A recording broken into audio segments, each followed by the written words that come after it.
오늘 우리에게 주시는 하나님의 말씀 보도록 하겠습니다. 신약성경 히브리서 11장 20절 한 절의 말씀입니다. 제가 가지고 있는 신약성경 365면에 있는 히브리서 11장 20절의 말씀, 제가 11장 20절의 말씀을 봉독하겠습니다. 믿음으로 이삭은 장차 있을 일에 대하여 야곱과 에서에게 축복하였으며, 아멘. 하나님의 말씀입니다. 창세기의 여러 믿음의 사람들 중에 이삭은 아마 가장 성격이 유순하고 착한 분이지 않겠나라는 생각을 해보게 됩니다. 아버지 아브라함이 이삭을 데리고 모리아 땅으로 갔을 때 그 아버지 아브라함이 이삭을 묻고 번제로 드리려고 했습니다. 그때 이삭은 아무런 반항의 흔적을 남기지 않습니다. 아버지가 나이가 많았기 때문에 어느 정도 뿌리치고 도망가면 쫓아가기 쉽지 않은 상황이었을 터인데, 이삭은 말하자면 잡혀주고 묶여준 것에 가깝지 않겠나 생각이 됩니다. 그래서 번제 아버지가 찌르려고 할 그때까지도 순종함으로 그 일들을 그냥 받아들인 분이 바로 이삭이다라는 것입니다. 또한 그가 살면서 큰 흉년을 만나게 됩니다. 아브라함이 처음에 만났던 것 같은 아주 극심한 흉년이었던 것 같습니다. 그 지역의 흉년은요, 비가 내리지 않는 것을 의미합니다. 그렇기 때문에 흉년이 되면 사람들은 자연히 늘 물이 있을 애굽으로 내려가게 됩니다. 근데 그때 하나님이 나타나셔서 이삭에게 애굽으로 가지 말고 그랄 땅으로 가라고 말씀하십니다. 그랄 땅은 솔직히 지금 그 이삭이 살고 있는 땅하고 큰 차이가 없어 보이는 땅일 수도 있습니다. 그러나 순종함으로 그 그랄 땅에 내려가지요. 그랬더니 그해 이삭이 그 땅에서 농사를 짓고 100배의 소출을 얻게 됩니다. 그랬더니 그 지역에 있던 사람들이 시기를 하게 되죠. 그러면서 이삭이 팠던 우물들을 막고 빼앗기 시작합니다. 그런데 이삭은 한 번도 다투지 않고 그대로 다 양보를 하며 또 다른 우물을 파기 시작했다는 것이죠. 웬만하면 싸우지 않고 부딪히지 않는 분이다라는 얘기입니다. 그리고 결혼을 하고 20년 동안 리브가가 아이를 낳지 못했습니다. 그때 이삭이 했던 행동은 딱 하나입니다. 그 리브가를 위해 기도했다라는 겁니다. 아버지처럼 다른 방법을 생각하거나 기획하지 않았습니다. 그냥 그 아내만을 위해 기도했을 뿐이다라는 얘기죠. 얼마나 착합니까? 더군다나 우리가 잘 알다시피 그 아들 야곱이 자기를 속였지 않습니까? 속여서 기도를 뺏은 겁니다. 그래서 굉장히 일이 틀어졌죠. 그러나 그럼에도 불구하고 이삭은 야곱에게 분노하지 않습니다. 야곱을 저주하지 않습니다. 나중에 야곱이 떠날 때 축복하며 보내는 모습을 보여줍니다. 아마 이처럼 유순하고 착한 분을 보기는 어렵지 않겠나라는 생각을 하게 됩니다. 그런 부분에서 또 본받을 점도 참 많다라는 생각들을 하게 됩니다. 그런데 오늘 히브리서 11장 20절의 말씀에서는 그런 여러 이삭의 모습을 통해서 다른 믿음을 우리에게 도전하고 계신 게 아니라요, 이렇게 우리에게 말씀하고 계십니다. 이삭은 믿음으로 장차 일어날 일에 대해서 야곱과 에서에게 축복했다. 우리가 알기로는 그 이전에 여러 이삭의 모습들은 문제가 없어요. 굉장히 착하고 유순한 그런 사건들이에요. 그러나 한 가지 좀 우리가 논쟁거리가 생길 만한 일이 있다면 딱 이 사건이거든요. 야곱에서 편애해서 축복 기도를 해주려고 했던 이게 문제인데, 히브리서에서는 이 부분을 믿음으로 여겨주면서 이 믿음을 우리에게 도전하고 계신다라는 것입니다. 도대체 어떤 믿음을 우리가 도전받아야 하는 것인가? 오늘 우리는 그 사건을 다시 한번 찬찬히 들여다 보려고 합니다. 처음부터 문제가 이렇게 시작이 되죠. 아이를 갖지 못해서 이삭이 열심히 기도했더니 드디어 하나님께서 아이를 주십니다. 그런데 이 아이들이 태중에서 문제를 일으키기 시작합니다. 태중에서 둘이 굉장히 싸웠던 것 같습니다. 이 엄마 리브가가 뱃속에서 난리가 나니까 걱정이 되지 않겠습니까? 이게 어떻게 얻은 아이들인데 이 귀한 아이들이 속에서 막 엉겨 붙어가지고 막 난리를 치니까 그래서 이 리브가가 어찌할꼬 라고 하나님 앞에 말하자면 묻는다라고 말씀을 적고 있지만 묻는다기보다는 탄식하는 것에 가깝다는 겁니다. 어쩌지? 뭐 이러한 어떤 분위기에 가깝다라는 얘기죠. 왜 애들이 막 그 안에서 싸우니까. 그러니까 하나님께서 그때 이렇게 선포해 주십니다. 두 국민이 너의 태중에 있구나. 두 민족이 너의 복중에서부터 나누이리라. 이 족속이 저 족속보다 강하고 큰 자가 어린 자를 섬기리라. 하나님께서 리브가에게 이 말씀을 주신 겁니다. 그런데 리브가는 이 말씀을 이삭하고 공유하지 않았던 것 같습니다. 또 이 말씀을 그렇게 마음속 깊이 새기며 기억하고 있지 않았던 것 같습니다. 왜냐하면 그 뒤에 그들의 모습을 보면 이 말씀에 대한 어떤 반응들이 전혀 나타나질 않아요. 이삭이 눈이 어두워져서 이제 자기가 마지막 때가 다 됐나 보다 싶어서 에서를 부릅니다. 에서를 불러서 네가 사냥한 고기를 가지고 음식을 해오면 내가 너를 마음껏 이제 축복하겠다 말을 합니다. 근데 그걸 이제 리브가가 들은 거예요. 듣고 나서 리브가가 야곱을 부릅니다. 야, 아빠가 형을 축복한댄다. 너가 빨리 준비를 해서 네가 축복을 받도록 하자. 이렇게 얘기를 합니다. 근데 솔직히 그러면 안 되잖아요. 이삭이 에서를 축복하려고 할 때 정말로 리브가가 그 약속의 말씀을 붙잡고 있었다라고 한다면 속이려는 생각이 아니라 이삭에게 가야죠. 가서 내가 태중에 있을 때 하나님이 내게 이렇게 말씀하셨지 않습니까? 큰 자가 작은 자를 섬길 거라고. 그 축복은 야곱이 받아야 됩니다. 이렇게 얘기를 했어야 맞죠. 그런데 그거를 그렇게 얘기 안 하고 속이려고 합니다. 그 속이려고 했더니 야곱이 불안해서 얘기를 하죠. 아니 속이다가 걸리면 내가 저주를 받지 않겠습니까? 그랬더니 어머니 리브가가 아니야. 너가 약속의 자식이고 네가 복의 자녀야. 이렇게 얘기한 게 아니라 저주는 내가 받을게. 저주는 내가 받을게. 넌 내가 하라는 대로만 해. 라고 얘기하고 있다라는 겁니다. 성경에도 적혀져 있지만 이 리브가의 야곱 사랑은 어떻게 보면 하나님의 약속이 한 사랑이라기보다는 그냥 자기의 기호로 사랑하는 거예요. 이삭도 에서를 사랑하면 안 되죠. 에서만 사랑하면 안 되는데 말씀이 그렇게 적혀져 있습니다. 이삭은 에서가 사냥해온 음식을 좋아했기 때문에 에서를 사랑한 거예요. 리브가는 야곱이 조용하고 장막에 거하기를 좋아하니까 사랑한 거예요. 하나님의 약속이나 말씀이 그 안에 있는 게 아니에요. 완전히 자기가 좋아하는 대로 좋아하고 그래서 이런 일들이 벌어진 거예요. 그래서 작전대로 리브가가 세운 작전대로 성공을 하죠. 그래서 야곱이 이삭이 완전히 속아서 야곱이 에서인 줄 알고 축복 기도를 해줍니다. 근데 해주고 났더니 바로 에서가 도착을 한 거예요. 에서가 사냥한 고기를 요리를 만들어 가다가 아버지에게로 가지고 오니까 아버지가 그걸 보고 깜짝 놀라는 거죠. 말씀에 이렇게 적혀져 있습니다. 이삭이 심히 크게 떨며 이르되 그러면 사냥한 고기를 내게 가져온 자가 누구냐? 네가 오기 전에 내가 다 먹고 그를 위하여 축복하였은즉 그가 반드시 복을 받을 것이다. 이제 이렇게 얘기를 하고 있다는 거죠. 이 대목부터가 좀 이상합니다. 왜냐하면 지금 이삭은 에서를 축복하려고 했거든요.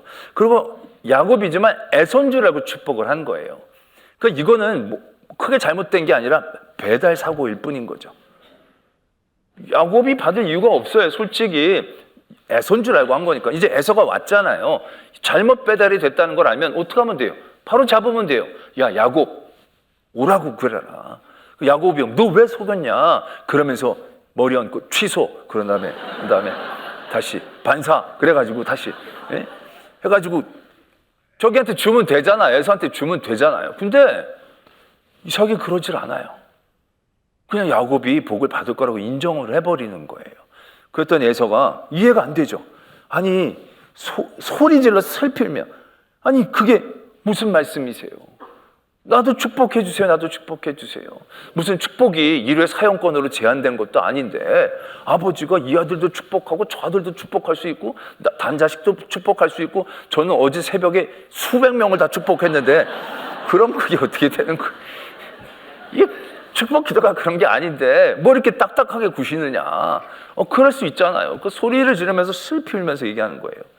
그랬더니 이삭이 더 이상 줄 게 없다라고 얘기하는 거예요. 야곱은 다 나를 빼앗았는데 왜 그렇습니까? 그때 이삭이 에서에게 이렇게 얘기를 해요. 내가 그를 너의 주로 세우고 그의 모든 형제를 내가 그에게 종으로 주었으며 곡식과 포도주를 그에게 주었으니 내 아들아, 이제 내가 너에게 무엇을 할 수가 있겠느냐? 왜 할 게 없어요? 하려면 많지.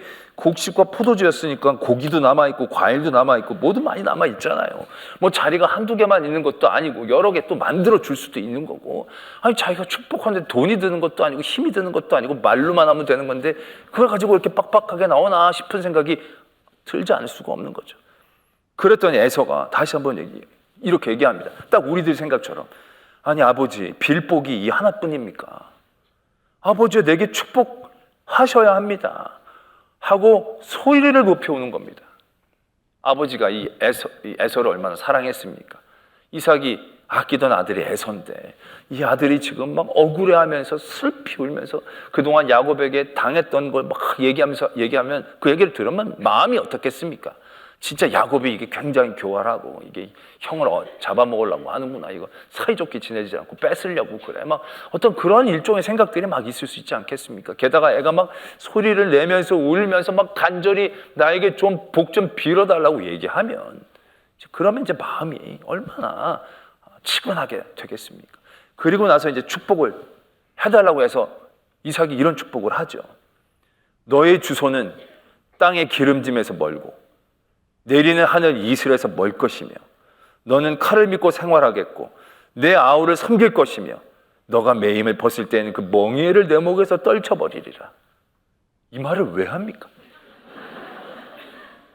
차라리 하치를 마시던가. 이건 무슨 염장을 지르는 깐데 또 까는 거 아닙니까 지금 이게. 아니 말을 어떻게 그렇게 못되게 골라서 할 수 있을까 싶습니다.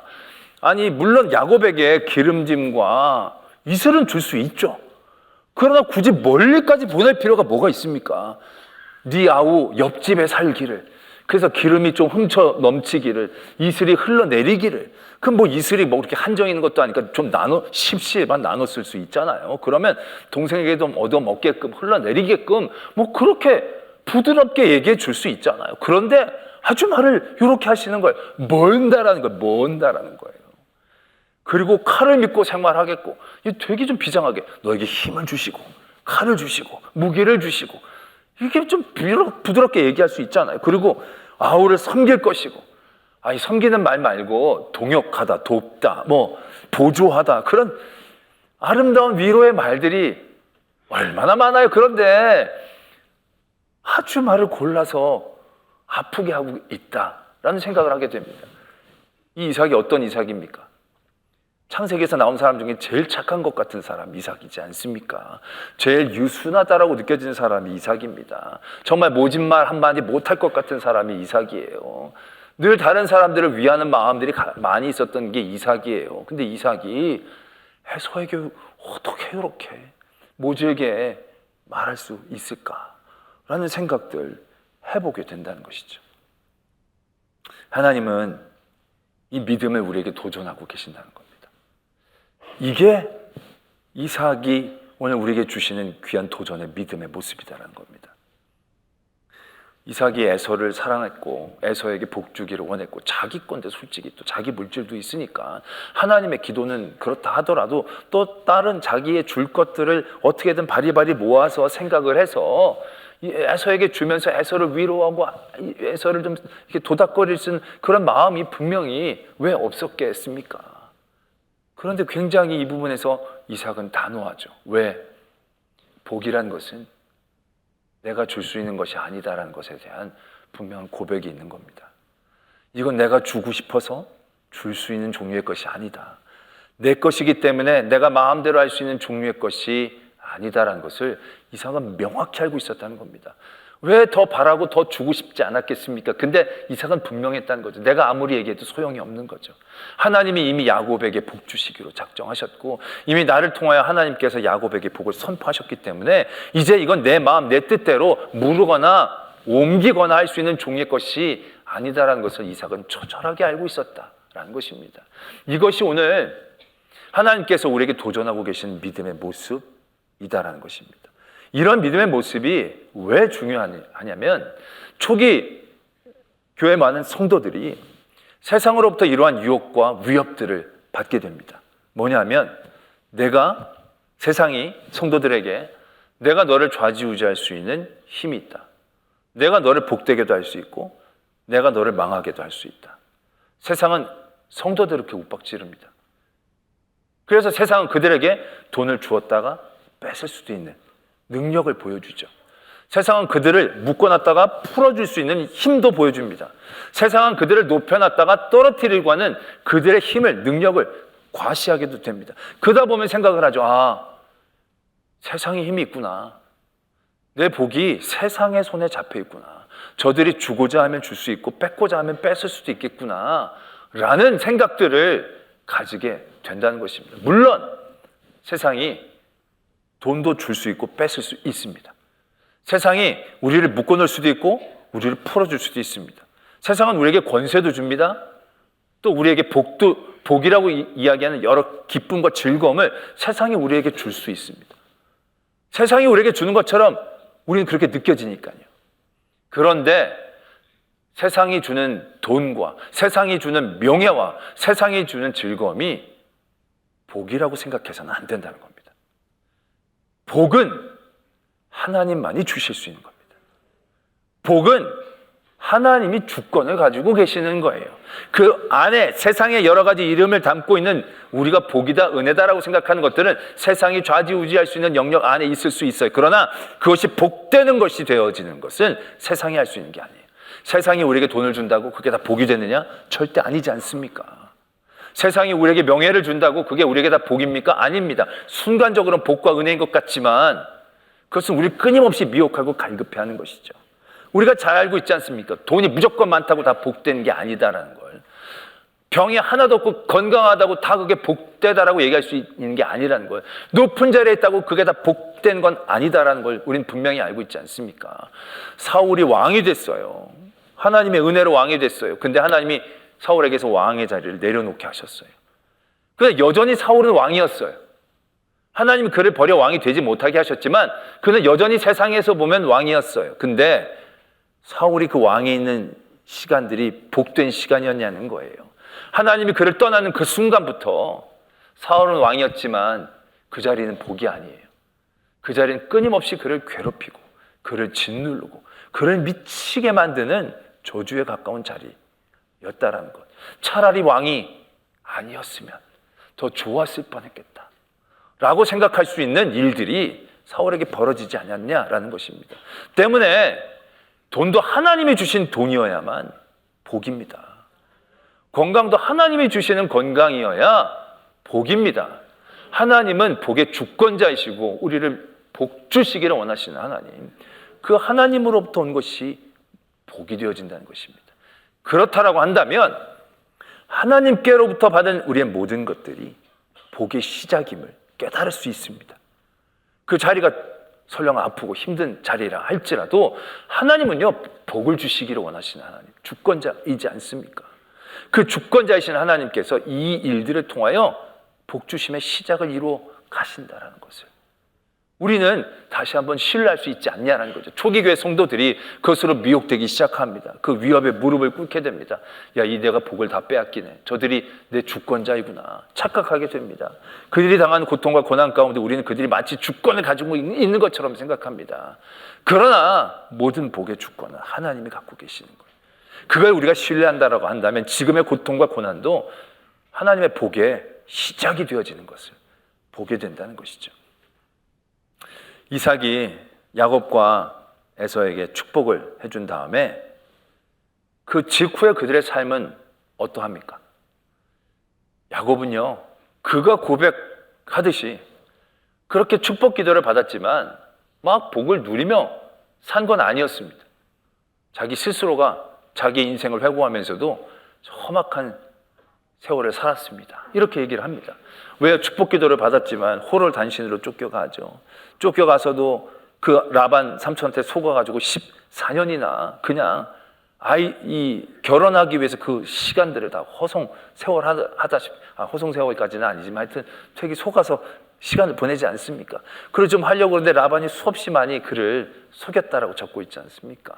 그래서 이제 어느 정도 모여서 돌아가려고 했더니 이제 에서가 기다리고 있는 거예요. 그 에서 때문에 얼마나 마음고생을 심하게 합니까? 그 위기도 잘 넘겼는데 세겜성에서 아들들이 사고를 치죠. 얼마나 그것 때문에 걱정이 됩니까? 그래서 여차여차 또 하나님이 어떻게 안정된 삶을 살게 해주신다 싶었는데 사랑하는 아내가 제일 먼저 세상을 떠나요. 그리고 나서 그 아내로 사랑했던 아들이 또 죽임을 당했다는 거예요. 여러분, 자기가 사랑하는 사람들을 그렇게 먼저 보낸다는 삶이 그게 얼마나 쉽지 않은 삶이겠습니까? 그리고 나서 결국 고향을 떠날 수밖에 없는 상황이 되어지지요. 그러나 에서는 어떻습니까? 에서는 어떻게 보면요, 고생 하나도 안 하고 산 것 같아요. 즉 자기가 마음대로 사냥도 다니고 잡고 결혼하고 싶은 사람 잡아서 결혼하고 또 마음에 안 든다니까 또 딴 사람 가서 결혼을 하고 그리고 나서도 그 사람은 그냥 그대로 고향에 있었던 것 같아요. 고향에서 야곱을 기다리고 있었으니까. 아마 이삭의 재산도 아마 에서가 거의 다 가졌을 거예요. 그리고 그 에서의 가문은 결국 그곳에서 터를 잡고 나라를 만들고 이스라엘이 종살이 할 때도 그들은 이미 자기 땅에서 자기 나라에서 살고 있었다는 거예요. 어떻게 보면 굉장히 평안하고 평탄한 삶을 에서가 산 거예요. 물론 그 다음에 역사가 막 흘러서 이스라엘에게 왕국 시대 때 지배를 당하지만 솔직히 이 시간 비교해 보면 별로 그게 그렇게까지 고생스럽다라고 얘기할 수 없을 만한 생각인 거예요. 근데 여러분들에게 제가 묻습니다. 야곱이 복된 사람입니까? 에서가 복된 사람입니까? 라고 물으면 다 야곱이 복된 사람이라고 말을 해야 돼요. 할 겁니다. 하실 거죠. 반론이 없으시죠? 야곱이 더 복된 사람이라고 우리는 생각해요. 왜? 야곱이 주인공이니까. 삶의 액면가는 힘들고 고생스럽고 고통스러운 시간이 있었지만 그 모든 시간과 순간순간마다 하나님이 그와 함께 하셨잖아요. 주권자이신 하나님과 함께 있었잖아요.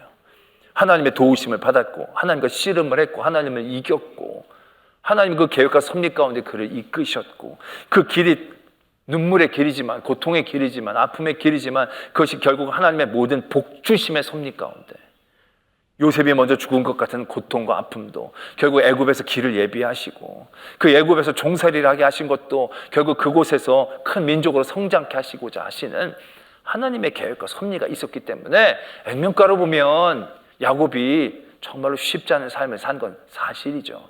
그러나 그럼에도 불구하고 우리는 에서의 삶을 부러워하지 않아요. 에서가 복되다고 생각하지 않아요. 에서는 그냥 엑스트라일 뿐이고 그냥 사라져가는 인생, 어떻게 보면 치근하고 안쓰러워요. 우리는 그렇게 받아들이게 되어진다는 거죠. 왜요? 야곱에게는 복의 근원 되신 하나님이 계시니까. 그의 고통의 자리에도 고난의 자리에도 그와 함께 하셨던 하나님, 그 하나님을 붙잡을 수 있었으니까 그게 야곱의 복이잖아요. 초기 교회 성도들 삶도 그렇게 이해되고 도전되어지기를 소망하신 거죠. 이삭이 장차 있을 일을 얘기합니다. 야곱과 에서에게 있을 일. 결국 이 일은요, 세상의 여러 환경과 상황, 거기에 주관대가 되는 게 아닙니다. 오직 믿음, 하나님께서 선포하신 그 일 그대로 이루어지는 거예요. 액면가는 힘들지라도 이게 힘든 게 아닌 거예요. 그가 그런 고난을 통해서 더욱더 하나님을 만나고 붙잡고 성숙하고 성장하고 하나님의 복된 자리에 나아가는 시작이 되어지는 것을 우리에게 보여주고 계신다라는 얘기죠. 때문에 오늘 우리에게 그러한 믿음을, 그러한 깨달음을 하나님께서 얻기를 원하신다는 것이죠. 그렇다면 제가 여러분들에게 질문 하나를 더 하기를 원합니다. 그렇다면 여러분들은 야곱처럼 살고 싶으세요? 에서 같은 삶을 살고 싶으세요?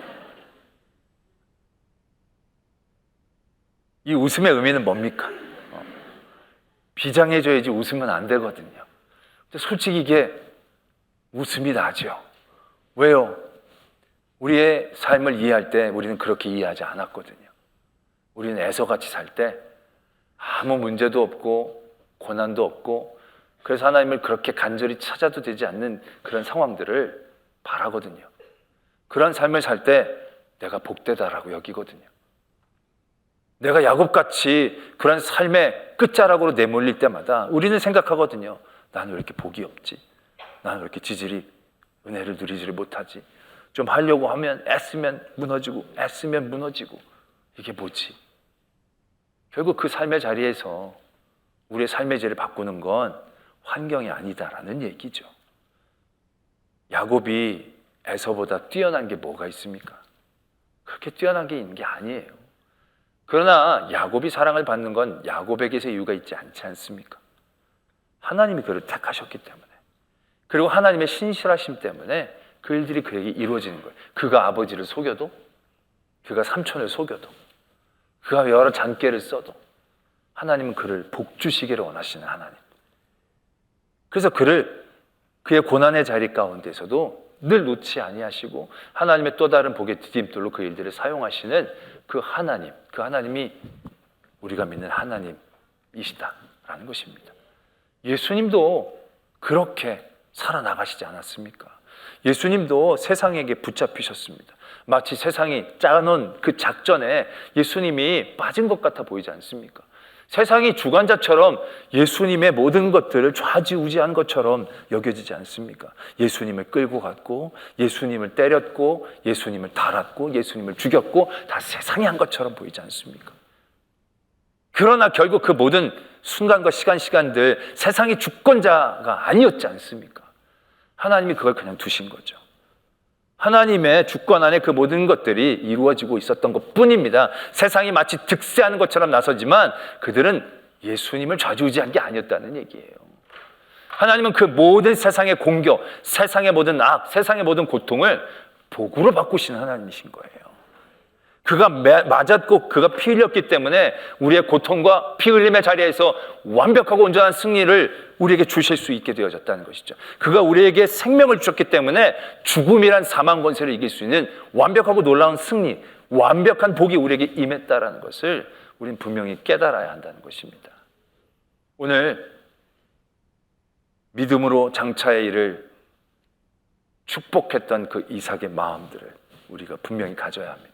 되게 큰 마음은 아니지만 모든 복의 주권자는 하나님이시고 내게 복 주시기를 원하시고 야곱처럼 우리를 택하시고 우리의 모든 일들을 얘기해 주신 하나님이시기 때문에 그 과정은 엎치락 뒤치락 할 수 있겠지만 그 모든 과정은 결국 복으로 향하고 있음을 신뢰함으로 담대히 하나님의 복을 바라고 나아가는 저와 여러분들이 되어지기를 도전합니다. 오늘 말씀을 생각하시며 함께 기도하기를 원합니다. 내가 생각했던 복이 아님을 고백합니다. 진정한 복, 온전히 하나님이 주시는 겁니다. 때문에 내 삶에 있는 여러 가지 상황과 환경이 모든 복의 시작인 줄로 믿습니다. 아픕니다. 눌립니다. 고통당합니다. 그러나 복 주시길 원하시는 하나님, 주권이 하나님의 있기에 세상에 있는 것이 아니기에 하나님이 이 일들을 통하여 딛고 일어나 온전한 하나님의 복의 자리에 저희를 세워주실 줄 믿습니다. 그 복의 주권자 되신 하나님을 믿게 하여 주시고 의지하게 하시고 바라보게 하여 주시옵소서. 이러한 기도의 제목으로 하나님 앞에 나갑니다. 사랑과 하나님 아버지, 우리 모든 삶의 자리에서 우리 세상의 일들로 이게 복이냐 복이 아니냐 우리가 가려질 때가 있습니다. 하나님, 우리의 모든 연약함을 아시니 깨닫게 해주시옵소서. 온전히 하나님만 바라보게 해주시옵소서. 하나님이 주셔야 진짜입니다. 하나님이 주신 것은 고통이랄지라도 복입니다. 하나님이 주신 것이라고 하면 아픔이라도 복입니다. 하나님이 주신 것이라고 눈물이랄지라도 복입니다. 하나님, 그 하나님의 복된 일들을 하나님께서 깨닫게 하시고 지켜주시옵소서. 세상이 우리의 복을 주장하는 것 같지만 복의 진정한 주권자는 하나님 한 분이심을 믿습니다. 내가 주고 싶고 내가 받고 싶다고 그게 복이 아니라 하나님이 내게 주시려고 하시는 모든 것이 복임을 고백합니다. 때문에 하나님이 주신 것이라면 눈물도 복입니다. 아픔도 복입니다. 고통도 복입니다. 원수를 향한 여러 가지의 우리의 어려움도 복의 시작임을 믿습니다.